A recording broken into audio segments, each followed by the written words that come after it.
Next, we have face painting moon and balloon twisting po. Okay. So we have face painting sa mga kids po natin, mga mommies, parents, and guardians. Dahil kids po, meron po tayong face painting moon po. Pwede po sila magpa-drawing, hands or sa face po.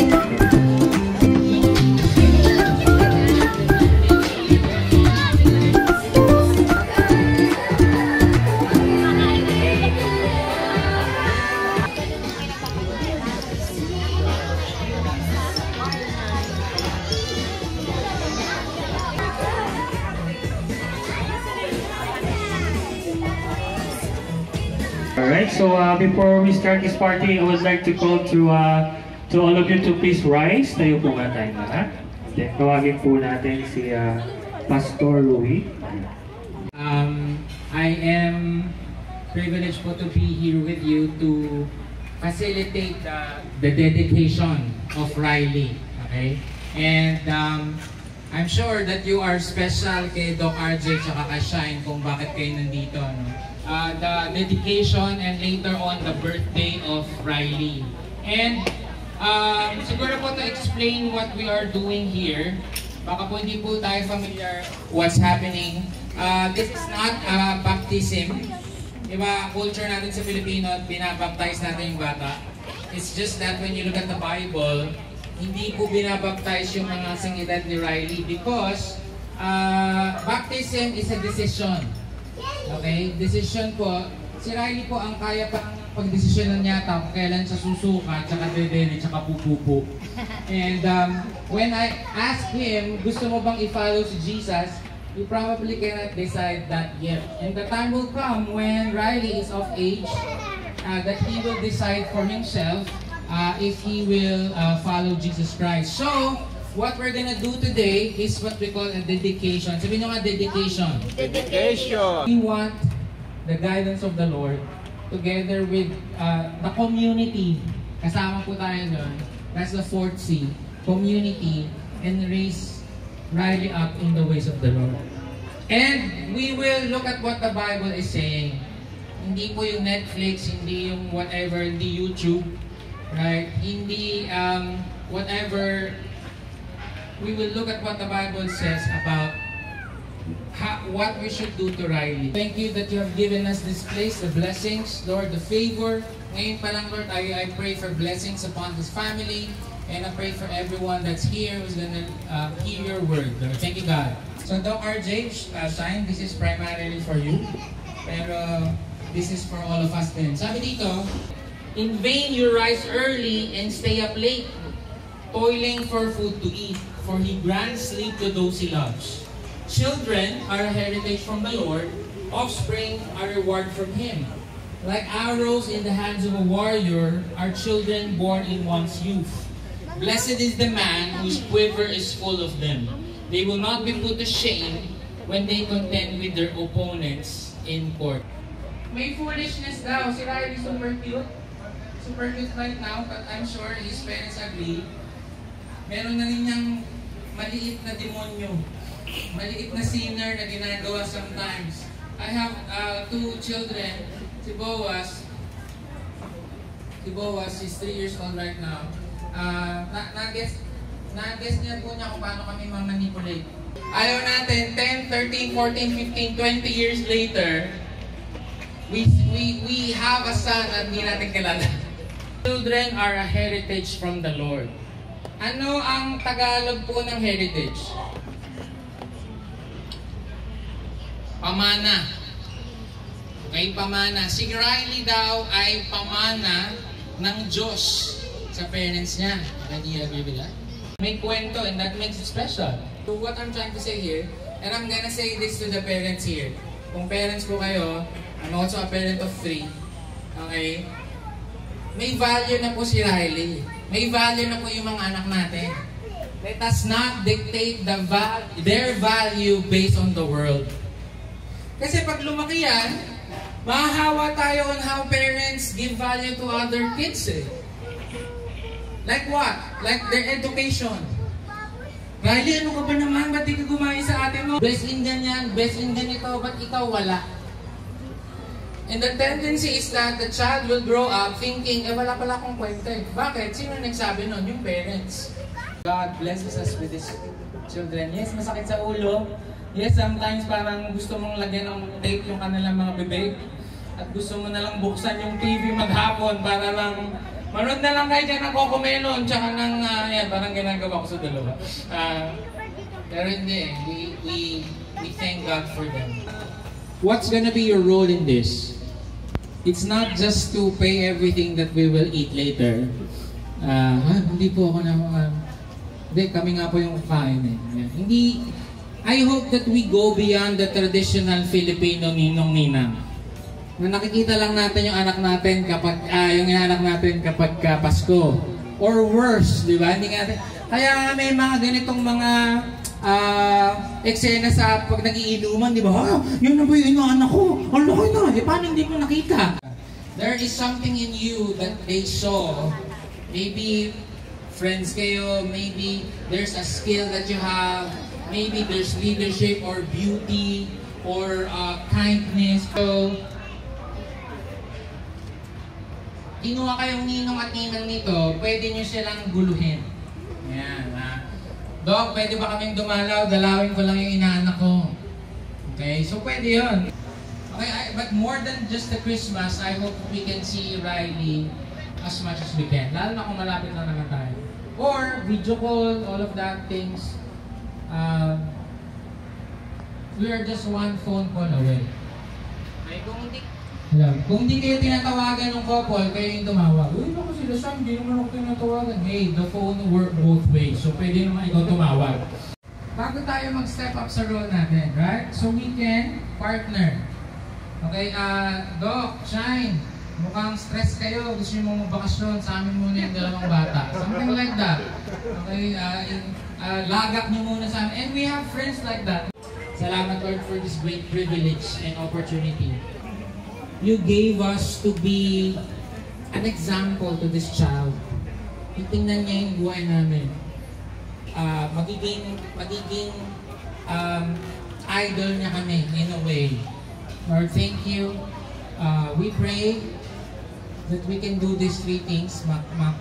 Mag-partner, mag-pray, at maging present sa buhay ni Riley. By the best of our ability. Thank you so much, God. We thank you for the ninongs and ninang. You bless them. Lord, I pray that the Word of God was sown into their hearts today. Ano ba ang dapat gawin sa isang bata, Lord? Thank you, God. In Jesus' name. Amen. Thank you, ninongs and ninang. You can go back to your seats. We will dedicate Riley James to the Lord now, officially. And again, what I've said kanina, I am not the one who is qualified to do so. Lord, we praise and honor you for gathering everyone today. Thank you for keeping everyone safe as we celebrate the life of Riley James. Thank you, Lord, for allowing us to be the parents of Riley. And I know this is just a gift of life. And we know that all life comes from you, so we dedicate his life to you, God, and we surrender everything to you. And with that, we also pray for you to give him the best of health as he grows up. Bless him with knowledge and wisdom for him to be intelligent. Apart from that, we also pray, Lord, that he grows up to be God-fearing. May he know how to follow your ways po. Lord, we also ask for your guidance as parents to help us nurture this child as he grows. And as what Pastor Louie has said, that we want to instill your values to him so that he will grow up to be a good person. Lord, I also want to thank you for the lives of the godparents of Riley James. Thank you for allowing them to be here with us and celebrate this. And we hope and think that you will give also them the blessing of care, compassion, and love so that they can also channel it to their youth. And with that, we lift this to you and give everything up to you in Jesus' name. Amen.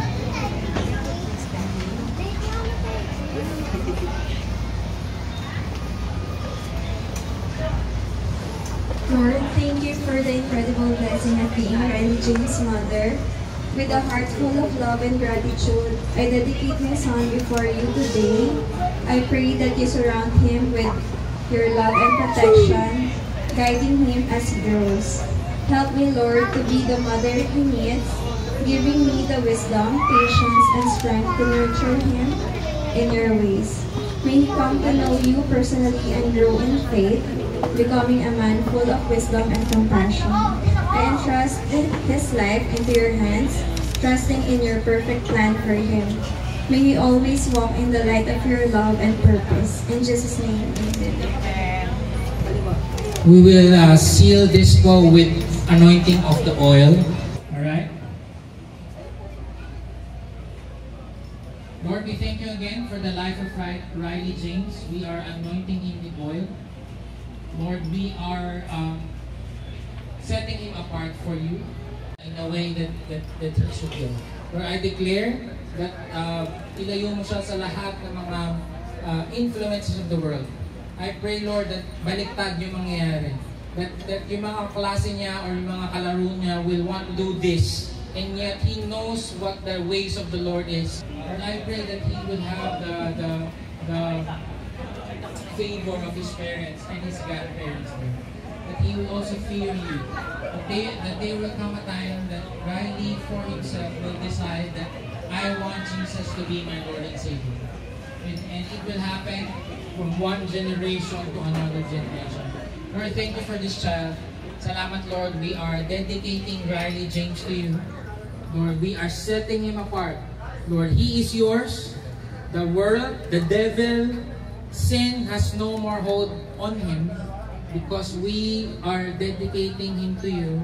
Let your favor, let your blessings, let your grace, let your mercy, let your compassion, Lord, everything, Lord, may he be excellent, may he be praiseworthy, may he be generous, may he be forgiving, may he be above all else, Lord. Lord, I pray na simula ngayon, magsisimula na yung journey, Lord, ni Riley in the destiny that you already gave him. The Bible says destiny is already written. Riley's destiny and future is already written, and we know it's gonna be wonderful, Lord, because it's gonna be based on your word, Lord. We bless the parents, Lord, again, help them to raise up Riley in the ways of the Lord. We thank you. May the Lord bless you and keep you. May His face shine upon you. May He be gracious to you. May He turn His face towards you and grant you peace. In the name of the Father, and of the Son, and of the Holy Spirit. Amen. Amen. Amen. Palapakan po natin si Lord.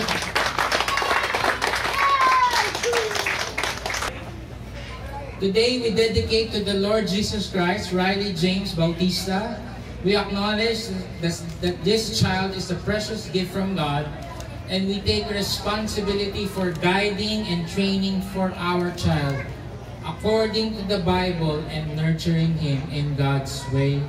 His father, Rafael Jeric Bautista, and his mother, Maria Sherine Bautista. Palapakan po natin yung couple.